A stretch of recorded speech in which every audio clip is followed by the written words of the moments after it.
Welcome back to The Edge. Should AI be used for YMYL content? Does CLS, cumulative layout shift, have more weight in Google Core Web Vitals? It kind of depends there. Will Bing's chatbot steal your clicks? You're listening to News from The Edge for the week of February 13th, 2023, here on Edge of the Web Radio. From the Edge of the Web studios, here's what we're looking at this week. This is Edge of the Web Radio. Thank you for joining us. I'm your host, Erin Sparks, owner of Site Strategics, a digital marketing agency here in Indianapolis, Indiana. We're covering SEO and digital marketing news of the week as quickly as we can, separate from our interview series that we roll out every week as well, so we can get more news to you more quickly than ever before. So check out all the news over at edgeofthewebradio.com. That's edgeofthewebradio.com. The title sponsor of this episode is SE Ranking. This is the digital marketing news desk of SE Ranking. They're a new title sponsor for the show, and we're proud to be able to have them on board, a fantastic SEO SaaS marketing platform. They join up with The Edge to showcase some of the tools that they have to offer our SEO audience. Well, we're going to talk a little bit more about SE Ranking here in the show, but they've got a great contest that you want to sign up for because it could be worth $2,500 to you, our listeners. So check that out a little bit later in the show. Joining me for this episode, this Valentine's Day episode, is the Mike King, the top founder and CEO of iPullRank. Mike, thanks for joining the show today. Thanks for having me, Aaron. Excited to be here. Absolutely. I mean, we've had you on a couple of times. Last time, the world was burning, so we're really happy to have you in this much more calmer environment. How's your Valentine's Day going so far? It's terrific. My two little girls woke me up saying, "Happy Valentine's Day." So, you can't really go wrong with that. No, absolutely. Absolutely not. Well, Mike, thanks for joining us. I want to check in with you. What's going on over at iPullRank? We had a little bit of pre-show, but I wanted to jump right into it. Tell us about what's happening over there. Well, for me personally, I'm finishing up my book, The Science of SEO. The team is strong, doing some great work. We've been doing a lot of stuff with generative AI, but we've actually been doing it for the last 3 years. So it's just really interesting to watch the world catch up and go crazy over it. And at the same time, there's a variety of other things that we've been doing that are use cases on the back of that beyond just creating content. And other than that, we've got a rank tracking solution that we're dropping pretty soon called Exact Science. Excellent. And you got to unpack that a little bit more on the rank tracking, because we know with all the tools that are out there and how the SERP is changing right now, it's a hot mess. There's so many feature snippets and PAs that you can't keep track of. You can't keep track of your website in. So are you tackling that beast right there and really making headway into that? We're tackling a lot of things with that. So from my perspective, rank tracking hasn't changed enough in the last, 10 years. And we're still operating on this 10 blue link model. Like you're saying, it doesn't really reflect what the SERP is. But the other thing is that I don't feel like rank tracking tools do enough, right? We know effectively some of the things that search engines are doing to determine relevance. And we're also know that okay, we can track all these rankings, but why isn't there a tool that's getting you closer to why did rankings change? So one of the things that we do is that we track the changes in content over time. So when you think there's an algorithm update, you can take a look and see how did content change, and then run regression models on it to say, okay, these are the things that Google is caring a bit more about now. Oh, wow. And then, one of the things that is used in ranking is what's called the vector space model. So basically, you're looking at a keyword versus a document, or a web page rather, and how related they are, how close together they are in multi-dimensional space. So that's something that anyone could calculate. Why don't our rank tracking tools do that? And so that's one of the things that our tool does as well. So there's a lot of AI-driven features in the rank tracking platform. And then there's just a lot of things that annoy me about rank tracking platforms. I hate when tools show you data and don't allow you to export it. Right. So there's nothing in our tool set that you can't export easily and then turn into whatever. And then we already have native integrations with Looker Data Studio. We've got native integrations with Slack. We've got everything that a rank tracking tool should have from my perspective. That's always the best whenever you see a marketer who's been in the profession for a long time, in the industry for a long time, stake their new path into building something that you knew you needed to have, and that it wasn't in the marketplace whatsoever. Yeah. There's been a few initiatives where marketers really grabbed a hold and built something like that. So kudos to you. We're eager to see what you guys come up with over it. Do you have a release date? I mean, it's out in beta right now. We haven't like done an official launch yet, but I anticipate in the next 2 months. Oh, very cool. We're going to have to dig into that and swing you back around here so you can give us a kind of a walkthrough. How about that? Sounds great to me. Fantastic, fantastic. Well, speaking about AI is all in the news. We wanted to grab a hold of this first article that we teed up, and honestly, AI is everywhere. So it's almost like we want to have the show written by AI, just talking about its own articles. But yep. See, there you go. Nice. Terminator 2. Love it. All right. So from Search Engine Land by Danny Goodwin over there, AI generates an article with serious YMYL content issues. So Men's Journal is the latest publication to be called out using AI to generate content that contains several serious errors. 18 specific areas to be identified in the first AI generated article published on that platform, Men's Journal. So, we know that EEAT and YMYL are key factors for SEO, especially in the medical space. EEAT stands for expertise, experience, authoritativeness, and trustworthiness. YMYL is your money, your life. These are key factors in certain industries that are incredibly valuable to get information right because they can affect you to a great degree. So there's a number of errors on this platform, and there's also a number of contributors that actually dived into social media and focused on that. Serious errors and the concept of AI hallucinations. We were talking about this pre-show. This is where the marketer has to be present in content creation. If you're using AI, you can't allow it to go try to make associations without fact-checking throughout the entire document. Mike, would you agree there? I agree wholeheartedly. I think that people make the mistake of saying like, okay, let me just let this prompt run and give me like 500, 1,000 words, and then they just slap it on the internet and see what happens. You know, people are seeming to forget that you still need content strategy to be a part of this. You still need to have workflows and governance models to make sure that the content that you're producing and publishing still makes sense, still meets the expectations of your brand. People are just taking these shortcuts and being like, well, a computer said it's true, it must be true.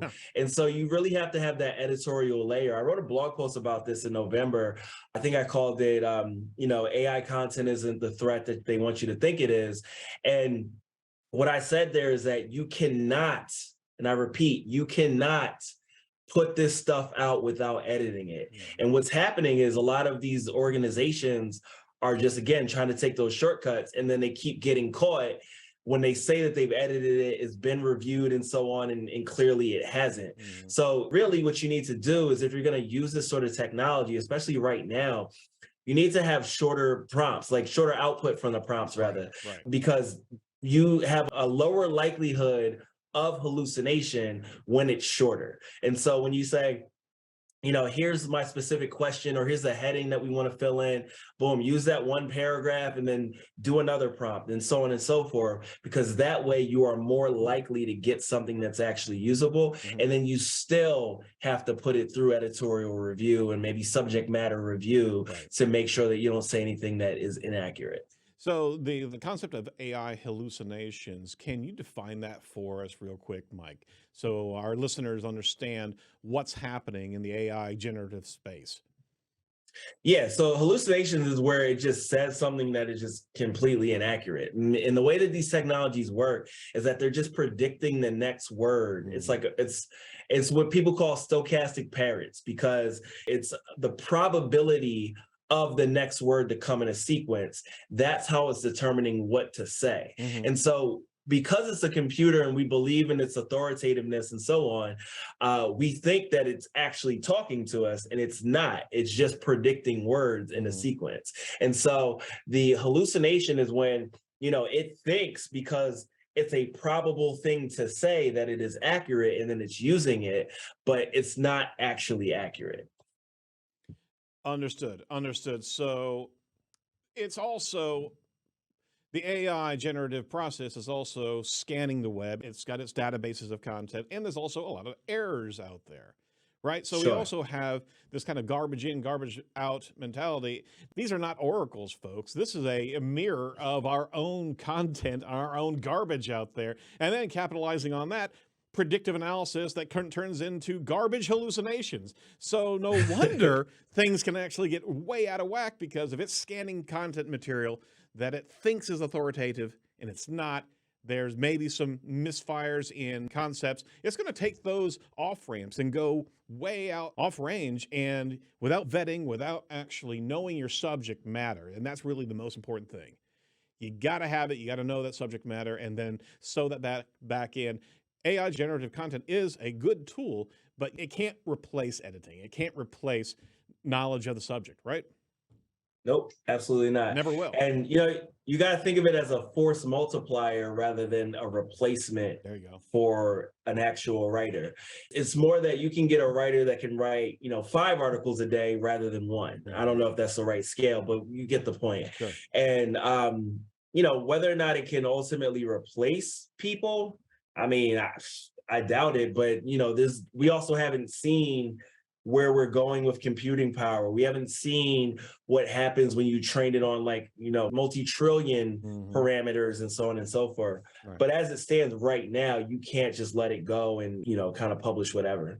No, absolutely not. So, I mean, even in the AI art side of things, I mean, there's also licensing. It's trying to pull some from images that actually are licensed images as well. I mean, the whole AI, the OpenAI platform was actually trained on a license with Getty Images. But there's also a lot of images that we've seen just being reported that come through with license and watermarks and trademarks and the likes. All right. Got to watch what's happening here, folks. This is not a mad gold rush, and it certainly is a different beast than pre-2012, whenever there was articles spinning everywhere. This is better content, but at the same time, it can be distracted and hallucinate very, very quickly. So I guess I want to say buyer beware, but a lot of this stuff is free, and the company, big tech's jumping in there, and that's also a concern. We got an article a little bit later about that. But that said, let's pivot around to our title sponsor of the show, let you know what they've got cooking over there. SE Ranking is a cloud-based platform that offers comprehensive set of tools for SEO online marketing professionals. Their platform includes a site audit, competitor analysis, website ranking, keyword suggestions and grouping, backlink marketing, and much, much more. So monitoring, not backlink marketing, backlink monitoring. So check out what they can do over there. They also have a content marketing tool, which will actually create suggestions for writing, just like we're talking about. It's a tool. It's not replacement of a writer. So jump in there. They've got it tied to Google NLP as well. The tool is directed by AI, but it's also a fantastic set of tools that are going to be able to make your content more and more semantically charged. So we have a contest. This is what they're giving away. It's the SE Ranking Checklist Challenge. If you complete the challenge, you'll get 1 month of the Pro 1000 subscription for free. So go over to edgeofthewebradio.com/SE Ranking. You'll get the free use of the Pro level for 2 weeks. This is what you need to do. 5 steps, and then you get another month free with this. And if you complete these, you're now in the running for a full year of the Business Pro platform. So check this out. 5 steps. Create a project with at least 5 keywords, find 5 competitors via the competitive research tool, and add them to your My Competitors section. Run a website audit and show what issue you're going to fix. Do a backlink check and upload the backlinks to the Backlink Monitoring tool, and then pick any page in the Page Changes Monitor platform. It's the website audit section, and then show the graphs of history of changes. So jump in there, make a few changes, get that graph going, send over some screenshots to the email that comes your way whenever you sign up, and you could very well win the entire year of the Business Pro plan with them. So thanks very much to SE Ranking for jumping in and sponsoring this contest. All right. Well, just to let you know, that's edgeofthewebradio.com/SE Ranking. All right. Now, second article. From Barry Swartz over at Search Engine Land, the cumulative layout shift may gain a bit more weight in the overall Google Core Web Vitals, and maybe not. So Google's actually updating its Lighthouse 10 tool, and it's removing one of the overall Core Web Vital metrics. That's the time to interactive. Google will be assigning the TTI weight to cumulative layout shift and will give CLS a total 25% of the overall performance score. TTI is not a Core Web Vital metric, is used in Search Console or ranking, but it is used in Lighthouse, the Google's developer tool, says Barry. All right, so why does this matter? Here's an interesting thing here that Barry goes into. Technically, this might actually have zero effect of overall rankings in Google. Core Web Vitals is a minimal ranking factor in general, and the current Core Web Vitals includes largest contentful paint, LCP, first input delay, that's FID, and then the CLS, which is cumulative layout shift. Now, that's a heck of a lot of geek speak. If you haven't caught up with Core Web Vitals before on the show, we talked a lot about this, but here's the deal. A year and a half ago, I think we were really clamoring about Core Web Vitals, and it was page performance getting. I mean, everybody was screaming to be able to speed up those sites. We're hearing from Google, it's not a ranking factor or a very minimal ranking factor. Mike, were our hairs on fire just because we were wanting to clamor on something? This came through and we were all freaking out. What were your thoughts there? Yeah, I mean, just like the secure protocol thing, just like mobile getting, Google, it's very rare that they say, do this thing to get a rankings boost. Right. And with speed, everyone can feel when a website is slow. Like you never have difficulty going to a client and being like, yo, I think we should speed up the website. Like everyone always agrees with that. So it's very easy for everyone to get on board with that. But, the net effect when everyone does something is that nothing really changes, especially when the weight for such factors isn't so heavy to begin with. And that happened for all three of those things. Ultimately, mobile getting wasn't that big of a deal. Secure wasn't that big of a deal. And neither was Core Web Vitals. But of the three metrics, I've always believed that cumulative layout shift was a bigger deal because there was nothing like that before. They've had a number of these metrics or some proxy for these other speed metrics before, but cumulative layout shift, they did not. And so cumulative layout shift actually makes a lot of sense because of the fact that, publishers go hard with these ads that push your page down. So when you're scrolling through some random online tabloid and you're trying to find out what's going on with Britney Spears this week, and you go to click something and then the ad pops up where your finger went, like no one likes that experience. And we all know that publishers do it because it's so that they can get more money, but no one likes that experience. So of course, Google is going to go after that from an organic search perspective. So I don't know that any of this is new. If anything, I believe that cumulative layout shift has always been the bigger deal among those three metrics. Certainly, is the most overt. And there's also the problem with these news publishers. They're bringing in header bidding applications and all of these ad inserts that have no concern about CLS whatsoever. There's an incredible bog down with bringing in almost like a 5-second delay on some of these news organizations. So they actually have to dig a hole even deeper to speed up their site just to accommodate something that is so poorly optimized. But you have header graphics, you've got lower graphics, pop-up graphics, all that is interfering with the user's ability to actually consume the content. If anything, could be a ranking factor. And we've been told by Google that interstitials were ranking factors or were a factor of the algorithm. Those represent interstitials, do they not? Sure, Especially indeed. the big ones. Yeah, I mean the full screen ones that don't allow you to like actually access the content, of course. Yeah. But at the same time, interstitials weren't the same as like when the page moves down. Right. So it's a newer thing, or not new at this point, but newer than FID and LCP. Absolutely. So we certainly recommend reading that article. We haven't talked about page experience for a while. There's still improvements that you should be making on your website if it's not for ranking factors, it's for the user experience. You got to make sure that people are treated right. And if you're a news organization and you're not watching that, you're just looking at the banners, the actual ad dollars coming through, you're really negatively affecting the experience. And the user's digitally savvy. They're going to vote with their click. They're going to vote with moving away from your platform to someone else. All right. Speaking of news publishers, check this out. Last article over at Wired by Arian Marshall and Dave Parrish. News publishers are wary of the Bing Chatbot's media diet. Microsoft, their new search interface, actually just got released. They can serve up key information from articles, removing the need to click and potentially undermine publisher business models, just like we're talking about here. So I don't know if you've gotten a hold of the new Bing or the new Edge browser, but Bing Chatbot is right in there. Have you checked it out yet, Mike? Of course. Of course. Of course. Right. Like, I got to play with stuff like that. Absolutely. Yeah, I don't care about how publishers feel, to be honest. Like, I don't think this is much different from the featured snippet to begin with. And everyone was so scared of that. And, ultimately that did yield a lower click-through rate in some cases, but not so much that it hurt businesses dramatically. And also, I think that there's going to be situations, yes, someone wants a summary of whatever your article is about, but there's also going to be far more situations where people are like, yo, let me actually read this. So I'm not so concerned with this. And in fact, I don't believe that users are going to dramatically shift to chatbots over search as like a final behavior that's like, oh, forget search entirely. People are still going to go to websites. Like that's just fundamentally true.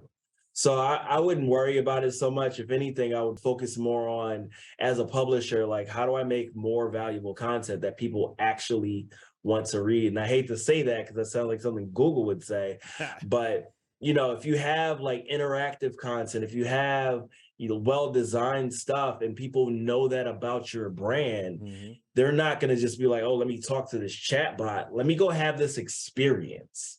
That's all I got. I think that's a really, really good key, because the user is going to be moving into this personal concierge mindset, is that if the browsers and the engines are actually teeing up this information, it's going to be dialed into their particular preferences. It's not going to be a feeding frenzy of those top chat positions. It's all going to be personalized. It's not going to stop with aggregated content. It's going to be revolving around that user. So you may not even have had a chance to actually be in front of that user because the preference of that user wanted to see something a good deal differently. So that is all going to mature. But what about the citations? What about just links to the websites that are actually being pulled, where this content's being pulled? We've all been fighting for that from featured snippets, although featured snippets gave us the link. But Google's also gotten into the place of actually writing content from a number of different sources and not citing where it's coming from. So what are your thoughts there of not seeing the citations? So I think, what's his name? Satya Nadella over at Microsoft. I thought he brought up a great point when someone was asking him about this. And he was basically saying, like, the only way that we get to use this content as a search engine is because of free use and because we are pushing traffic back to websites. So I do agree that it's a tremendous misstep on Google's part to not launch this with citations. And I think that they're hearing that from the communities at large. And also just the fact that like Neva has it, Bing has it, was it U.com? Like they all launched the same functionality with citations. So Google should be able to do it. So I would be surprised if ultimately when this thing truly launches that they don't have it. But I definitely agree that we must hold them accountable to that, because otherwise, like, why are we giving you our content if you're just going to cut us out of the loop? Absolutely. Absolutely. But they're certainly throwing ads into the mix. We're already seeing that in Microsoft Chatbot, and we'll talk about that here in a second. But you're absolutely right. We got to have our stake in the game. That's the least that these engines can actually do, is tell the user where this content's coming from, right? Oh my gosh. All right. So I don't think this is going to be solved anytime soon. I think this is going to be the new frontier, the new battle for SERP dominance is to be able to affect the chatbot, to be able to enrich that chatbot with trending content, more valuable content. And then it comes around to which is more helpful, which site is more helpful. And it's not just that page, it's going to be how many other pages have you put out there that have been helpful to users. It's going to be an entire algorithm change actually as we go down the pike here. Sorry, I'm prognosticating, but it's going to be a challenge. It really is. Well, is it? I mean, I think the way that this is all set up is that it's just using what ranks for your query to inform what the chatbot says. Because, it's typically or historically with large language models, like you train them once and you say, okay, whatever's in there, that's what it's going to spit out. But the way that Bing is integrated and the way that Google is integrated, they are using the SERP specifically based on that query to then say, okay, run this through the chat bot or the language model to then give the answer. So I don't know that we have to do anything different here aside from just like continue to optimize our site so that they rank for those queries. But now that Bing, at least in this case, is allowing up to 1,000 characters in the search, I think that's gonna, challenge what relevance is because we are more oriented towards like, probably like 10-word snackable phrases. Things. Right. Exactly. So, it is going to change how things like what ranks for things because the queries get bigger. But I don't think that's something that, we have to dramatically change what we're doing in order to account for. It really just comes down to like longer tail keyword research. Yeah, absolutely. And more questions and more sub points of questions and the like that are informing the key concept there. All right. I hope you're right. I'm concerned that I usually am. Very good. Very good. All right. Hey, we want to mention our sponsor for this show as well as Inlinks. We're proud to have Inlinks as a continued sponsor of Edge of the Web. Did you know that entities play a major part in how search engines understand and rank content? That's really what we're talking about here. Semantically charged content, giving better and better results, better and better content to be helpful in SERPs, but also be helpful in chatbots. So there's that. And that's what Inlinks can help you do. Optimizing your content solely around keywords is a thing of the past. Don't do it anymore. Focus on entities, focus on the strength of these concepts in your website. Using Inlinks, an award-winning software in entity SEO, they provide some expert-level data to be able to build your content around any keywords so that Google can actually have a better understanding of the context of your articles. So go over to edgeofthewebradio.com/Inlinks, INLINKS, to claim your free Inlinks account and start creating content that will outperform your competitors and feed the chatbot. How about that? All right. I got a couple articles here that I want to go through. That's over on Search Engine Roundtable. We always save a bit of a Barry blast for last because we cannot not do a hat tip to Barry Schwartz over at Search Engine Roundtable. But the one that you really teed up for me that I wanted to take a swing at here, Mike, was the article over on Reddit. It's at Search Engine Roundtable, but it's a Reddit posting. Check this out. SEO guy travels across Europe to upload photos locally to Facebook. A Reddit thread, this is awesome, spotted by Arij Abdoali on Twitter says that there's an SEO guy who travels across multiple regions in Europe to upload photos to Facebook from that local region. Say it ain't so. That's beautiful. The SEO claims that it helps better reach and ranking in the eyes of the algorithms. All right. So as soon as Jacob saw this article, I get a knock on my office, right? And he says, "Hey," I got an idea. I got an idea here. He said, "Hey, my passport is ready. I will be that guy to go around the country and do local." He's got to take one for the team. That's right. Absolutely. I knew that was going to be your next thing. Is I need someone from the team to volunteer. I didn't want anyone to feel the pressure of that, so I thought I'd get ahead of it. I appreciate that. I truly do. I mean, the sacrifice that you would make, especially since we have clients in Israel and you, see, and in Europe, you can jump over there. Someone's got to do it. Somebody's got to do it. I'm going to throw, just because I'm here right now, I'm going to throw this out there. If this is accurate, couldn't you?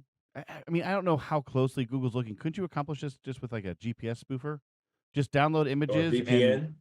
VPN, Yeah. GPS spoofer, just upload the images. Like if you really thought that the geotagged or at least location mattered, Right. you could. Listen, But I mean, hey, listen, I just just put let myself out of that a job. guy let that guy have his grifts. You know what I mean? He's just like, look, I want to travel the world. This is the way I can do it. Like, That's right. let him live. I actually wish Gary and John would have just been like, nah, we don't really have a comment. Because that guy was living his best life. And now we've got articles that his boss is gonna see and be like, yo, what were you doing? Oh man, what if his boss subscribes to this show? Absolutely. Oh, sorry about that. Yeah, John Mew and Gary East jumped in there, but you can. Yeah, let's protect this guy. Is that you can go find out yourself what Gary and John said, right? Live the life, buddy. Yeah. Live the life. What an awesome. Yeah, get out there. Well, here's the thing. If his boss believed that, he's probably not watching this show or reading that article. So I think he'll be all right. That's awesome. Fantastic. All right. So another article real quick. We were talking about ads in the new Bing chat interface. Barry reports that there's been a number of screenshots. Nicole Farley over at Search Engine Land had a screenshot about an ad spotted in the ChatGPT interface within Bing's new search results. So they're certainly not citing sources, but they are populating those ads as quickly as they can in the ChatGPT. So is that going to turn into just a hot mess in that space, Mike? Maybe. I mean, I think that so before these things were debuted, my idea was that you just talk to the feature snippet, which is effectively what Bing is doing. Mm-hmm. And the way I imagined it is that the SERP would update based on subsequent questions. So imagine you've got, your feature snippet here, and then you've got your results below it. You have your ads around it as well. If you ask a subsequent question, you get a new set of results that just update, and then you have more ads. Mm-hmm. So effectively, within the same session, you can have multiple impressions, which is ideal for Google and Bing. Now, I think it's going to create less competition because there's going to be a longer tail, right? But more ad units. And so I think it's actually a great thing for the search engines, but it really comes down to like, how do they manage the user experience such that the ads are there, but they're not like intrusive to the user, right? But you're also not like missing out on the opportunity to add those citations like you're saying. So it's a difficult user experience to balance, I think. Just think about the opportunity to actually bid into the chatbot as a separate campaign and being able to actually have much more narrative inclusion into those ads. It's kind of like Quora advertising or Reddit advertising. It could very well be even more narrowly meeting the user's need as opposed to fathead keyword bidding and the like. Hopefully, if they're going to keep on using it, they'll give us inroads into chat-specific advertising that has to be helpful and has to be contextually bound to what the interaction's happening on that chatbot. Yeah? Yeah, and in fact, they could be thinking more like on a journey level, right? Like not just a keyword. Like when someone asks a series of questions because they're trying to solve a specific problem, then your advertising is an input here where it's like, well, we solved this problem this way. And so subsequent questions get answered through that lens. Oh my gosh, yeah. So I think that could be like a really cool version of this, but it's hard to say whether or not they are capable of executing it right just yet. Well, what a great idea. Be able to bid into your place on this user's journey. If you're selling washing machine supplies, if that user's trying to find a decision on either replacing or repairing the washing machine, they're too early in the query, but they could actually start going down the repair journey, and there's your ad right there. So you're not bidding too high up on the funnel and losing your skirt, so to speak, in ad dollars here, that you can actually find everything, find a narrow niche to actually go on. Sorry, I kind of spun my gears there. So thank you so much, Mike. I appreciate it. Nah, it's all good. Hey, Sundar, give me a call. I'll handle this for you. It's done. Okay, we're going to forego our last article. We were just talking about publishers and concerned with AI-powered content and the like. I think we've covered the bases here. AI chat's not going away. AI generative content and images are not going away. But you got to have maturity to be able to put in what you're really trying to guide and just use that as a tool, not to replace what you're moving out there. So there's the more you learn section of the show. Mike, it's been fantastic. We want to let you know that SEO Chat's not online this week. They're going to be coming back. Nicole and Morty are going to be at the Global Marketing Day for 2023 that's happening this week. You can go over to globalmarketingday.com to check out. It's 24 hours of marketers around the planet. You part of that? I'll be there too. Fantastic. Yep. Fantastic. Well, we're cheering you from the sidelines with some fantastic players that are in the space. And this is the third one they've done, or the second one? I think it's the third one. All right. Yeah, and SEMrush actually put all this together during the pandemic, and it's great to be able to see an entire convergence of these marketers. So kudos to you, Mike. That's fantastic. Thank you. Absolutely. Thank you. Well, any final words for our listening audience today, Mike? Come to iPullRank.com because we've got everything you need for the generative AI revolution. There it is. And on top of that, go check out iPullRank's podcast hosted by Garrett Sussman. He's awesome at what he's doing over there. Great find for iPullRank. And he's darn quirky. He's giving us a run for our money, man. We actually talked about doing it in an actual TV studio, kind of like this Global Marketing Day thing is going to be, but he doesn't really leave his house, so I don't know if we're gonna make it happen. Well, Mike, if you're ever in Indy, you can always come in here and use our studio as well. Why don't you bring Garrett along and we'll treat you for lunch or what have you? How about that? That sounds great. I'm actually in Indy pretty once a year because my wife is from Indiana, so yeah, I'll pop by. Yeah, absolutely. All right. Offers extended. Thanks so much for your time today and your participation. And kudos to Exact Science. I mean, we're going to be watching and lifting you guys up. Nice T-shirt. Yeah, absolutely. Thank you. Maybe we can get some swag from Mike. What do you think?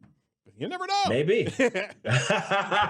All right. That's it for Edge this week. And make sure that you check out the second part of the Cyrus Shepherd podcast. We dug in deeper and deeper into the AI conversation. We can't get away from it. It's everywhere. Be sure to like, comment, and subscribe to our YouTube channel as we drop our different nuggets of the different interviews that we're having, as well as, hey, if you're interested, I should say, if you want to, why don't you go over to ratethispodcast.com/edge today and let us know what you think about these episodes and others. It certainly helps us in the algorithm to be able to reach listeners we haven't met yet. So if you're part of the Edge Nation, jump in there and why don't you let the world know what we're doing over here and what you think about it. And you can even trash Morty along the way because, hey, everybody does at one point in time. From all of us over the Edge, stay safe, stay well, and do not be a piece of cyber driftwood. We'll talk to you next week. Bye-bye.